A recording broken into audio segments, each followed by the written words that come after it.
All right. Well, thank you so much, Dr. Marissa Norman, for being here with us today.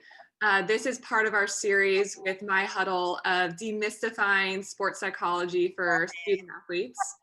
And, we're really excited to be speaking with you. So thank you so much for joining us. Of course, thanks for having me. Awesome. Well, I'll start by just telling our audience a bit about who you are, and then obviously want you to elaborate on that. But for our listeners out there, Dr. Norman has her master's in sports psychology, sport and exercise psychology to be exact, and she has her doctorate degree in clinical psychology. She has over 7 years experience working with a variety of athletes from different levels and backgrounds. And what I really like about Dr. Norman as well is that she has her own personal experience competing as a Division I track and field heptathlete. She's a very impressive individual. She now works for Inspire Wellness, where she works with athletes and individuals on sport and performance counseling. And we're really excited to have you here today. So what did I miss? Please elaborate on what I shared about your journey to becoming a sports psychologist. So my journey really started as a little girl. My family system, many family members struggle with mental illness. And so I think just naturally, I'm a very curious person. And so I was intrigued and curious about their experiences, why they felt sad or why they couldn't go to the family event. And I think then naturally, I kind of fell into this role in my family of being the at-home therapist. So I've always appreciated psychology and mental health. So that I always knew it was something I wanted to be part of, but it wasn't really until high school that I was even introduced to sports psychology. I didn't even know it existed. So it was about my senior year in high school. I was on the track and field team, and my coach, Mrs. Harvey, had us doing visualization for the 4x1 relay. So we sat in a line, we closed our eyes, we visualized our leg with the baton. And once our leg was complete, we would pass the baton. We'd say stick, pass the baton, and the next person would go. And for someone who never did that, I would say I felt like I was doing some voodoo kind of weird thing that would never translate to the track. But it did. It did. We won states that year for the 4x1 relay. And so I just wanted to know more. So looking up visualization brought me to learning more about sports psychology. And right then I was hooked. So I kind of set up my trajectory and my education to become a sports psychologist. Love that. Thank you for sharing that story. It's so rooted in obviously a personal experience. Yeah. Something that you said there was interesting, which is, I thought it was weird, or I thought it felt uncomfortable. So for you, for athletes, how do you like to define what is sports psychology versus what is it not? Yeah. So sports psychology is like a very umbrella term to a lot of different things. So, the way I like to think about it or explain it is I think of it on a continuum.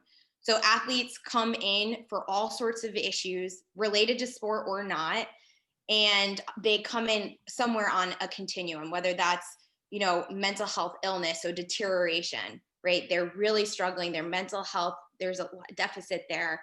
And they're struggling to function in all aspects of their lives. And we work towards moving them across the continuum. So I think like middle ground of the continuum is more restoration, like everyday life stressors, adversities that athletes and human beings face, issues in relationships, challenges in sport, balancing academics and athletics. So kind of helping kind of move them across this continuum, where eventually it's to optimization. So you're fine, no mental health challenges per se, but if you want to get better at sport, just like you would go to the strength and conditioning to get stronger, we're here to work on the mental game to take you to that next level. So just because you come to sports psychology or see a sports psychologist doesn't mean something's wrong with you. It could mean that you just want to get better. Coming to sports psychology doesn't mean you're coming into work specifically on your sport. It could be you just happen to be an athlete and you have other challenges in your life. So really, it's such an umbrella term to all of the things that we can do in sports psychology. I really like that. I really like what you shared. So I know that we wanted to make this, we've been hearing from our community that they're looking for tips, advice, resources. And so we want to spend some time with you, having your expertise to help uncover some of those. So today, as we think about what student athletes are dealing with, there's a lot of uncertainty right out there, right? A lot of uncertainty. So what is one exercise or skill that you recommend to student athletes to help cope with uncertainty? Yeah. So when it comes to uncertainty, I kind of lean towards mindfulness. So if we think about uncertainty and when there is a lot of uncertainty where our mind is at, it tends to be very future oriented. So we're thinking about what could happen. Am I going to have a season? What happens if I don't have a season? How will colleges know who I am if I'm a high school athlete? And so the problem with that future orientation is no matter how much we prepare or what we do, we can't predict the future. And so what happens is when we're focused on what we can't control, that's going to generate a lot of anxiety and stress. So mindfulness brings our attention to the present moment. The moment right now, which happens to be the only moment in time that we actually have control over. So if we're now focused on what we can control, we feel a little bit more grounded, less anxious, and things are a little bit more predictable. So for athletes, if you're finding that you are feeling anxious, the first thing I want you to do is just check in with yourself. Where's my mind at? Most likely it's on the unknowns, the future, right? The uncertainty. And I want you to remember to stop. So S in stop is literally drop your stuff and just take a second for yourself. T in stop, take a couple of deep breaths. So, we want to slow our breathing down to relax ourselves, to calm ourselves. But as we're taking those breaths, just really notice what it feels like in your throughout your body, even in your mind, as you take that breath in and that slow exhale out. Remember that slow exhale, because that's actually the part of our breath that calms us down. And observe what's happening for you within your body and in your mind and around you. So you might notice maybe some muscle tension in your shoulders. You might notice some butterflies in your stomach. You might notice like people are kind of just walking around you, kind of going through their day. The trick here, though, is to simply observe and not judge. We tend to look at our stress symptoms and become more stressed because of it, because we're judging that experience like, oh no, my shoulders are tight. What's going to happen? I could have an injury, my stomach, I'm going to get sick. But simply just observe. Be curious about the things that you're observing. Oh, like I'm noticing some butterflies, or oh, I noticed my left shoulder is a little bit tighter than my right. So just observe simply without judgment. And then lastly, proceed. Proceed on with what you are doing in that moment. Keeping that present moment awareness and fully engaging in whatever you're doing at the time. Wow, so powerful. Can you, just for our audience, can you just repeat again the stop and what they mean, just so we have a short version of that too? Yeah, okay. So stop, S, stop. T, take a deep breath. O, observe. And then P, proceed. Wow, I love that. There's so many people I want to share that with right now during this time. So I really like that advice. So important. Control the controllables. Stay present. I love just, the only thing we can control is what's in our current moment. Yeah. So I love that.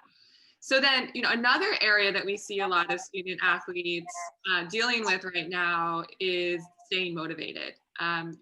Seasons are continuing to get canceled or pushed back. And so there's not that same thing of something to work towards. So with student athletes you work with today, what advice do you have for ways that they can stay motivated right now? Yeah, so when I talk about motivation with athletes, I like to share with them the three kind of main factors that contribute to one's motivation. So one is autonomy. So one's sense of ownership. Two would be relatedness. So one sense of community. And then lastly, competence, one sense of ability. And so all of those areas contribute to one's motivation. So with athletes, I would say, think about those different areas and where you stand. Some of us may be doing great with competence. We're training hard or whatever, but we're really missing that relatedness piece. That's the one I actually see now. A lot of athletes are struggling with that relatedness, that sense of community, because for many, they're not able to be with their teammates. So, I would first say check in with those 3 areas and find your strengths and weaknesses. And then wherever your weaknesses lie, brainstorm and be creative on ways to enhance that area. So again, going back to relatedness, if you're finding that that piece is what's missing, that's probably what's hurting your motivation. How can you stay connected to your teammates if you're not physically with them? And I've heard things teams are doing, athletes are doing that are super creative, like once a week Zoom game night, checking in with your teammates, having an accountability buddy where you share each other's goals, and then you're checking in daily to make sure you're kind of keeping those goals. There are like small competitions that teams are doing that might not necessarily be sports specific, but who can run the most miles that week, or who can bench the most by the end of January, or whatever that might be. So staying competitive with one another during this time. Can you speak also to autonomy? I thought that was a really interesting one. What does that look like in a COVID environment? Yeah, I think typically, especially at the college level, athletes don't have a whole lot of say in what their training or their day-to-day looks like. But we could use this time to our advantage. So you decide, what to add or what to subtract from your training. You get to choose, use this time to choose your goals instead of creating goals that are based on someone else's expectation of you. So autonomy, just kind of taking ownership of your training, your development, and your sport. I really like how you flip that. You reframe it from, oh, I don't have a set schedule anymore, to now that's a positive. You can set your own agenda. I think that will resonate a lot. Now, I know that Sophie and I have been talking a lot about this third one, which is stress. So Sophie, I'm going to pass it off to you. Do you want to talk about this area of need? Yeah, so I know that you kind of mentioned controlling the controllables, which was, something we hear a lot. But as student athletes, there's lots of stuff that we have on our plates. And I was just wondering, what is, one positive way that student athletes can manage that stress, outside of the stop exercise that you gave us, which was awesome. But when we have a lot in the middle of school and in the middle of training and all of that. Yeah, so I have a few things just for you, or that I would share with an athlete when it comes to stress. One, I think, is just even the awareness that not all stress is bad. Like some stress is actually really good. So knowing the difference. So is the stress that I'm experiencing like that fire under my butt cheeks and like motivating me to do something? Is it getting me to like complete that homework assignment that I've been slacking off on, or putting in all of my effort into training because that competition is coming up? Or is it a stress that's debilitating and like preventing me from doing the things that I want to do, contributing to my worry or feeling really overwhelmed?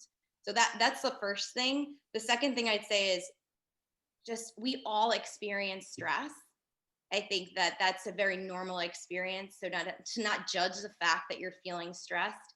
And because stress is so common, and what people don't consider potentially is that you've had stress before.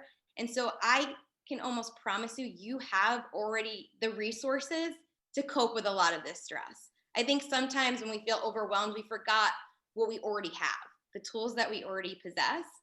And so think about times in the past in which you were stressed, and what did you do then? What helped and what hurt at those times? And maybe thinking about applying it. And then the last thing I would say is there's no like one coping skill that's going to take all of our stress away. And I know that we want to hear this like answer, this like antidote to stress so we don't have to feel it.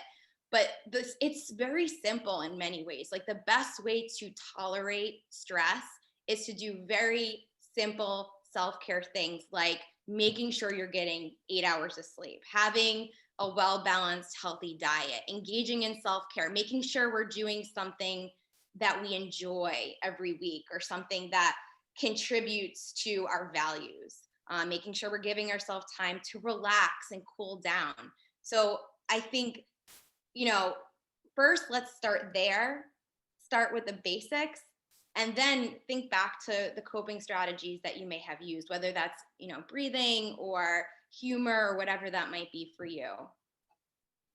Yeah, I really like that. I like how you mentioned the self-care and how that's really important now and kind of the basics. What do you think are some more things or, one main thing that student athletes should do to manage their mental health? Absolutely. I would say, when I think of manage mental health, I think that's maybe intervention for when we're not doing well. But Mhm. I like to think of it as like nurturing our mental health. Like it's a constant thing. It's not just something we do when we're stressed or when we're having a hard time, but it's something we do daily, as a protective factor, and just to overall nourish our mental health. But what I would say, maybe number one thing, is just to check in with ourselves every day. And that check in could be really quick if we're doing great, or it could take a little bit of time. So, just how am I doing today physically and mentally? Because we know those are connected. And the next question is, what do I need today? And that answer is going to depend on us as an individual and just how we're feeling in that moment. It can change every day. So, it could be, I had a really hard day. I just need to watch something really funny on Netflix because I need to laugh. Or I have I need to talk to someone. So maybe I need to schedule an appointment with my therapist or call my girlfriends and talk, about what's going on for me. Maybe that is, I haven't really exercised because there's no practice now or no one holding me accountable. And I know I need to go for a run. So just checking in with yourself, assessing your needs, and providing that need for yourself, I would say. Really, really great to hear. I love the way that you make them so tangible and approachable. You really seem to have a knack for that. It's great. It's great. And maybe on that, I'd love to hear a bit more about, how do you think about your areas of focus? If a student athlete comes to you and says, "Oh, I want to work with you," what typically is your area of focus or strength or special expertise if an athlete were to work with you? I would say it always is going to go on what the athlete wants, what their ultimate goal is. There are times where athletes come in and they're like, I want to work on this thing. And I'm like, ooh, but I think we should work on this other thing first. But you know what? I'm going to meet you where you're at and we're going to work on that. And once maybe we work through that or we get you to where you want to be, maybe at the end point of there, you'll be ready to work on what I think you'll really benefit from and flourish from developing. So it's really dependent on the athlete, I'd say. What do you think is the biggest misconception that student athletes or the student athlete community at large has about sports psychology today? I would say that there are two things that come to mind. So one that I shared earlier, that if I go to sports psychology, that means there's something wrong with me. Might be. That might be true, but that's not always the case. In fact, I see a lot of people who are doing just great in their lives, but just want to be better. And then the other one I would say is, it's a sign of weakness. Going to see a sports psychology is a sign of weakness. And I think the culture of sport, right? Like, pick yourself up and, go harder, no pain, no gain. Throw some dirt on it. These ideas that we get in sport culture, I think kind of validate that idea of, if I go to a sports psychologist, I'm weak. But my thoughts, and of course I'm a little biased here, but I think going to a sports psychologist, knowing when to ask for help, is one of the strongest things that any of us can do. Really well said. Really well said. That's really great advice. Well, I want to wrap it up with some of the final rapid fire questions that we like to do for our interview guests. I know we've talked about My Huddle and what we're trying to build here. What makes you excited about what we're looking to build and the vision and mission that we have here at My Huddle? Yeah, I think the accessibility of sports psychology, that's really exciting. To kind of break down one of the barriers to getting treatment, and it's literally at your fingertips. And I think that in itself is going to assist athletes in feeling more comfortable reaching out. We're all on our phones every day, anyway. So you might as well benefit from it. And I think having this resource is a great way to benefit being on our phones. Right. Turn it into a positive, not Yeah. negative. Yeah. All right. I'll close with just 3 final questions. So pretend you're talking to a student athlete. So Okay. what's one thing you know now about sports psychology that you wish you knew sooner? Ooh, one thing I know now that I wish I knew sooner. Um, I wish I knew how much it really can contribute to one's performance. I wish I knew what it was. This wasn't something I had access to in high school or college, really. So I wish I knew what it was, that I had access to it, and then how much it could really contribute to performance, but also my overall well-being. I really like that. Then what's one thing you would tell your former student athlete self? Oh, okay. I know this is super cliche, what I'm about to say, but trust the process. I was always so worried every practice that I wasn't going to get to that outcome goal that I really wanted to get. I was always so worried about that.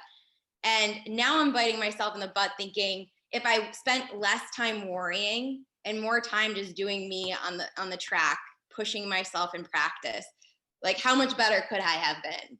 And fortunately, I'm really proud of my sport career, but I always wonder, like, could have been better if I devoted that focus and energy on something else. Yeah, yep. I empathize with that as well as a former student athlete, and I like that. Trust the process.